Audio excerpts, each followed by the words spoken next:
మనము ఆనందంగా ఉండాలి, 10 మందిని ఆనందంగా ఉంచేటట్టుగా మన ప్రయత్నం ఉండాలి. కేవలం నేను ఒక్కడినే ఆనందంగా ఉండాలి అని అనుకోకూడదండి. కేవలం నా వాళ్ళే ఆనందంగా ఉండాలి, మిగతా వాళ్ళందరూ నాశనం అయిపోవాలి అనే భావన మన సనాతన ధర్మంలో అయితే లేదండి.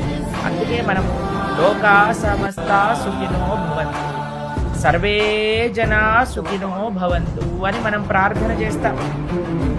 మన ధర్మంలో మాత్రమే, సనాతన ధర్మంలో మాత్రమే ఎవరైనా సరే, మనకి ద్రోహం చేసిన వాళ్ళైనా సరే, మన ధర్మాన్ని నాశనం చెయ్యాలనుకున్న వాళ్ళైనా సరే, వారు కూడా బాగుండాలి అని ప్రార్థన చేసే ఏకైక ధర్మం ఏదైనా ఉంటే అది మన సనాతన ధర్మం. అలాంటి ఉదాత్త భావనలో, అలాంటి ఉదాత్త నేలపైన భారత భూమిలో పుట్టాక మనకి పక్కవాడిని చూసి మనవా సూర్య పొందటం, పక్కన వాడు ఏం చేస్తే మనం అది చేయాలనుకుంటాం, పక్కన వాడు ప్యాంటులు చింపేస్తే మనం ప్యాంటులు చింపేయటం, పక్కన వాళ్ళు బట్టలు తీసేస్తే మనం బట్టలు చింపేయటం, పక్కన వాడు హెయిర్ కి కలర్ వేస్తే మనం హెయిర్ కి కలర్ వేయటం, పక్కన వాడు ఎక్కడికో తిరుగుతున్నాడంటే మనం తిరగటం.